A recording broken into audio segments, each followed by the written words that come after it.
Welcome to the driver's seat, where we are wrapping up a week with this 2020 BMW 740i xDrive.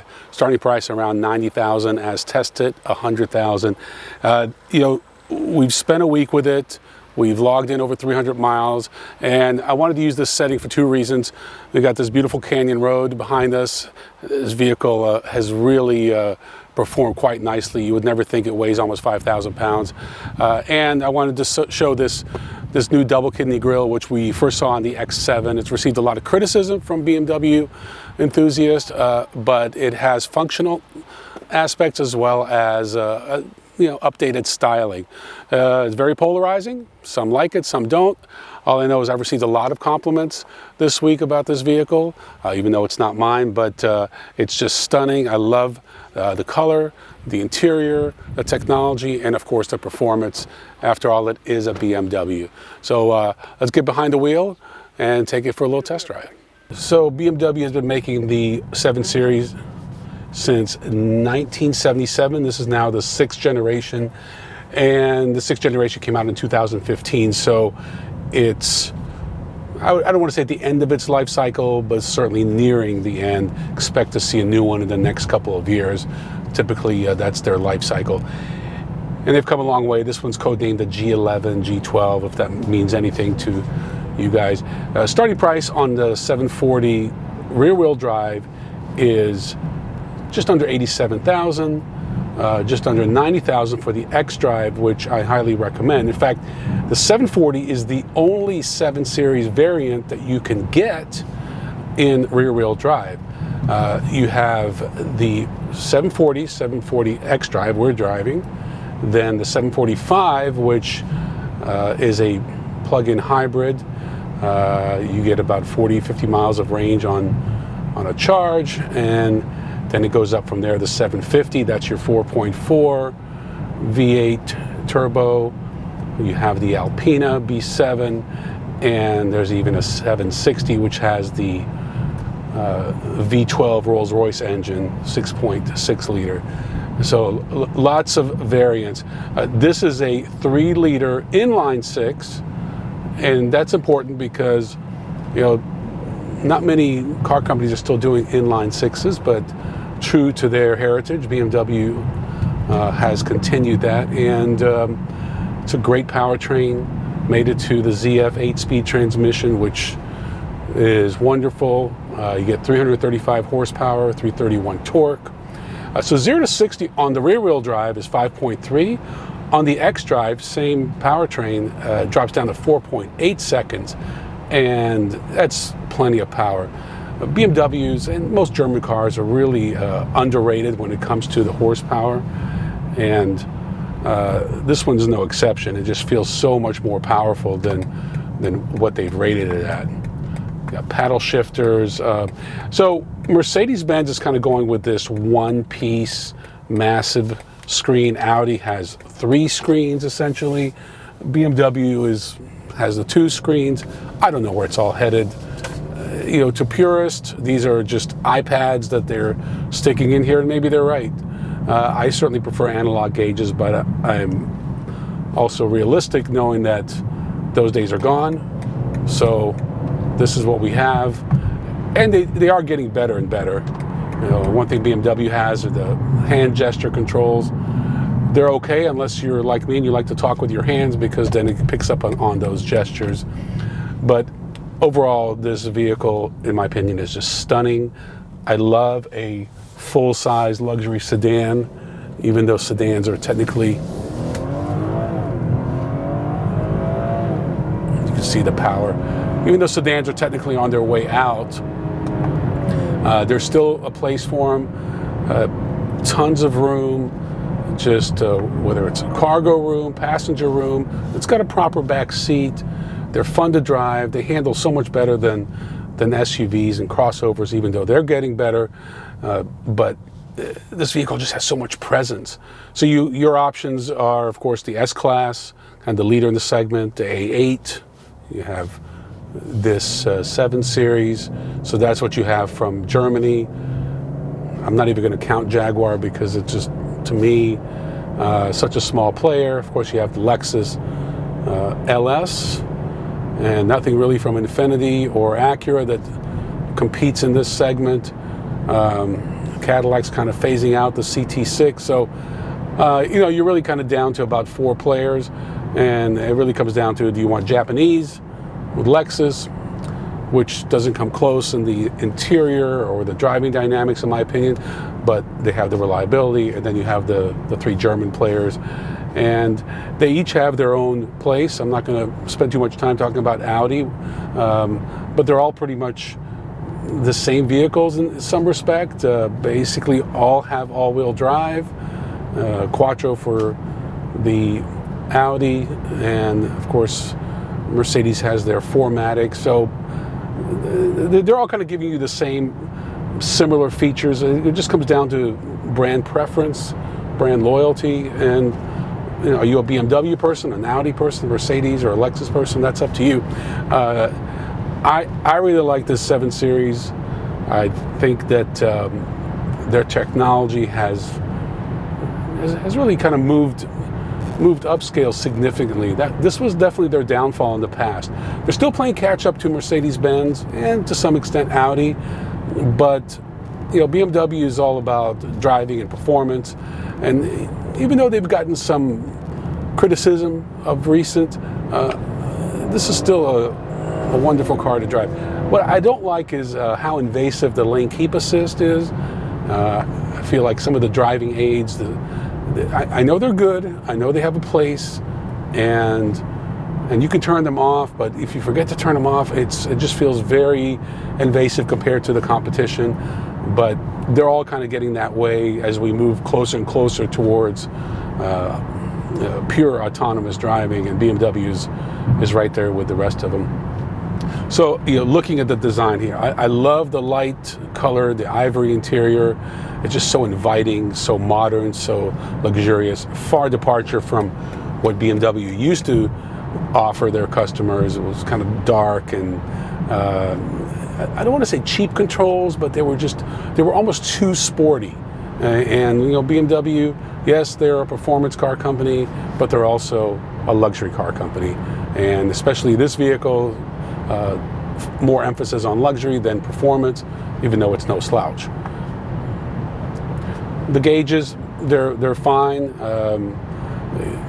A little busy for me. I think there's some improvement that could be made here, but this is constantly evolving. Some of this will be done in software updates. Other updates will be done, when they come out with the next generation. We've already seen the mid-cycle refresh, so now we're up to the waiting for that next one, the next 7 Series, which, like I said, should be coming up in a couple of years. I like the center stack here. Again, this is an area where BMW had a lot of work to do, and you can see that they've really paid off. Seats are extremely comfortable. Again, this is, I don't want to call it the base model, but that is essentially what it is. It's got some nice features, but I just love the styling, the design, the use of materials. These plated plastics are just getting better and better. If I didn't know better, you'd think it was, metallic. In some places it is, but overall they've just done a terrific job. The quality is just superb. I like the way the vehicle handles. You have your different modes: comfort, eco, and then so we'll go into sport, where you have your individual or standard sport. We'll go with standard. Vehicle's quiet, but it makes enough of a growl that you're driving a performance car. Again, this is the 3-liter. You really want to get into it. The Alpina B7 would be the one to get. Although I'm a big fan of the V12, just so rare. But this vehicle, we've gotten pretty decent fuel economy. We've logged in over 300 miles, so plenty of seat time. The trunk is massive, lots of cargo space. The infotainment, the wireless charging, Apple CarPlay, everything you can imagine. The head-up display is splendid. So they've checked all the right boxes. Again, I think if you were to compare these side by side, it really comes down to preference. They all drive very similarly. It all depends on just where they're at in their renewal or product life cycle.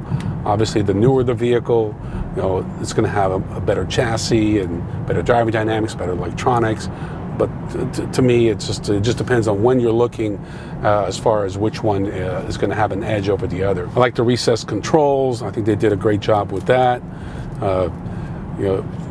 The technology, as previously mentioned, is really on par with the MSRP of this vehicle, and that's important. You're spending $90,000 to $105,000. You have certain expectations of your audio, of your infotainment, of how the vehicle drives, how it's going to hold up, reliability, etc.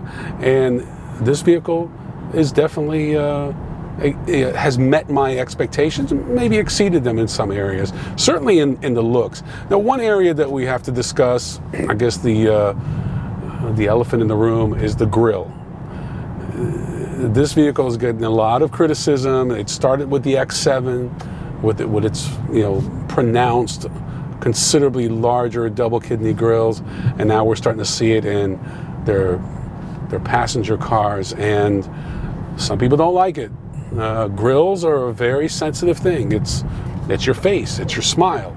So, to some people it's appealing, to others it's offensive. Some car companies like Acura had to pay a dear price for their bucktooth grille that they had years ago, and they finally have gotten out of that. And BMW has always been known for their double kidney grills, and when you look at just 10, 20 years ago, they were considerably smaller, and they're getting bigger and bigger, where they're taking up much more real estate of the front end. Is that a problem? That's up to you. I think it depends on the vehicle color. For me, this graphite color and the grille works just fine. This is a vehicle I would proudly drive every day and call my own. But some people, I've certainly heard the criticism.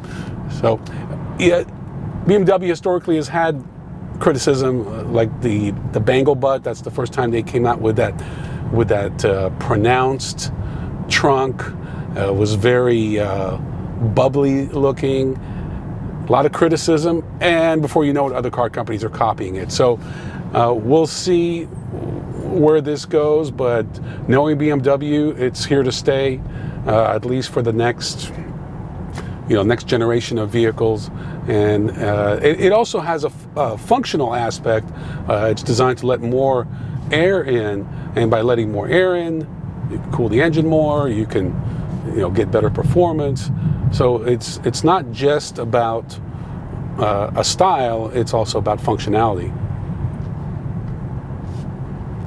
Well, BMW's xDrive, I think, is also one of the more underrated systems. Obviously, Quattro was the first. They have all the attention, and you have the 4MATIC, but they do a great job of power distribution. Just to think, by spending an extra $3,000, and I highly recommend, if you are in the market, to spend that extra $3,000 to go with the xDrive.